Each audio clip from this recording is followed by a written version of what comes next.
అందరికీ నమస్కారం అండి. నా పేరు పూలక్ష్మి. ఈరోజు చాలా మంచి రోజు, అలాగే నూతన సంవత్సర శుభాకాంక్షలు. ఈరోజు సావిత్రిబాయి పుట్టినరోజు. మొట్టమొదటి ఉపాధ్యాయురాలైన సావిత్రిబాయి గారు ఈరోజు పుట్టినరోజు మేము జరుపుకుంటున్నాము. చాలా సంతోషంగా ఉంది.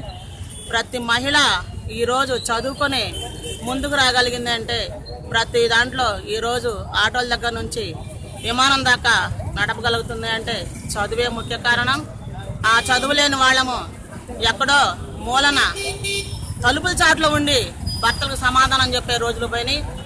ఆ తల్లి ఆ రోజు మాకు ఇంత ముందుకు వచ్చేదానికి అవకాశం ఇచ్చింది. ప్రతి ఆడపిల్లని కూర్చోబెట్టి చదువులు చెప్పించి 1800 సంవత్సరాల్లోనే అప్పుడే 1800 శతాబ్దంలోనే ఆ రోజే అప్పుడే ఆమె చిన్న చిన్న పిల్లల్ని కూర్చోబెట్టి చక్కగా చదువులు చెప్పించి ఎన్నో స్కూళ్ళని స్థాపించింది కనుక ఆ రోజు అలా చేయబట్టి ఈరోజు మేము ఇలా వచ్చి అన్నిట్లో పాల్గొనుకుతున్నాము.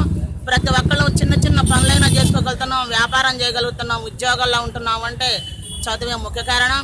ఆ తల్లి మాకు ఆ రోజు అందించిన మంచి మంచి ఫలాలను ఈరోజు సద్వినియోగం చేసుకుంటున్నాం. ఈరోజు ఆమె పుట్టినరోజు చాలా గొప్పగా అందరం కలిసి జరుపుకుంటున్నాము. చాలా సంతోషంగా ఉంది. నమస్కారం.